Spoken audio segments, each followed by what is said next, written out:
And Juan, again, why is Fallujah now so crucial in this fight against ISIS?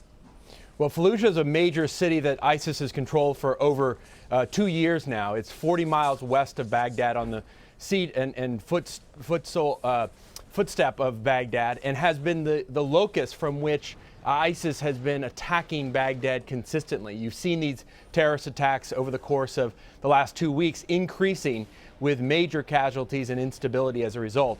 And so this is a major city that Iraq has had to take back.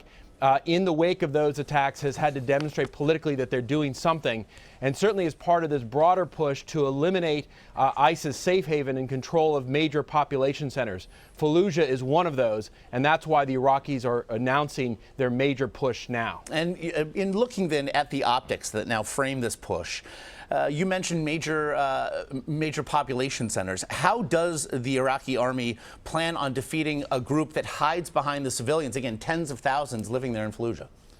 Well, this is what makes these battles so difficult, and part of the reason why it's taken so long to retake cities like Fallujah, Ramadi before it, and now Mosul, which still is in the hands of ISIS over two and a half years after they took it over. So these are major urban environments, and so this is difficult because ISIS has embedded itself. It's using human shields. It has booby traps, IEDs, snipers, uses terrorist attacks, and can basically defend as it wishes. Now, one of the questions for the Iraqis is how hard ISIS will defend. In some cases, ISIS has decided to withdraw and live to fight another day.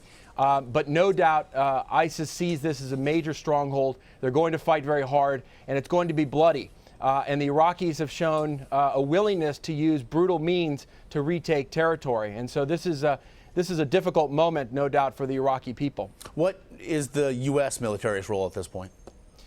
Well, I don't think you're going to see U.S. troops going in at all. There's no semblance of boots on the ground. You're certainly going to see some help in the background with intelligence and perhaps planning.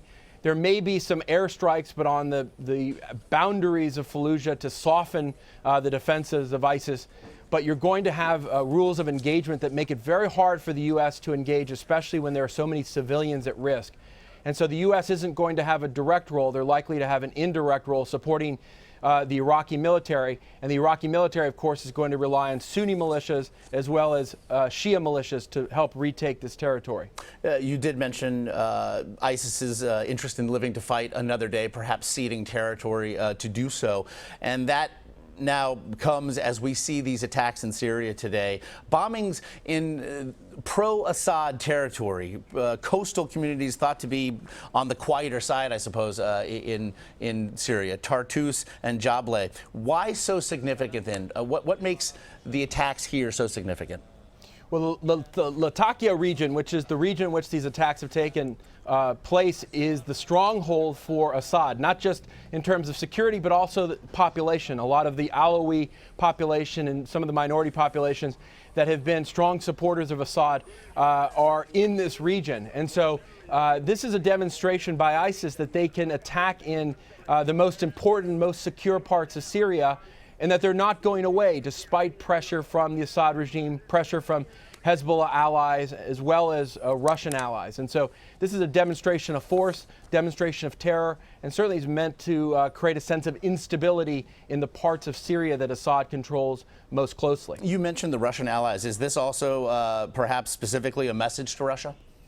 I think it is. It's a message that ISIS can get closer to Russia. It's part of the reason why the ISIS affiliate took down the Metrojet liner last year out of the Sinai. I think Russia is seen as a very clear and direct enemy for ISIS, and that's part of the reason why you see these attacks.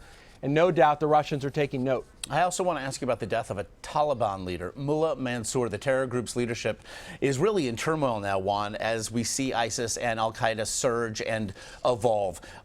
Are we seeing the end of the Taliban as we've known it, or will his death simply lead to perhaps something even more violent and retaliatory?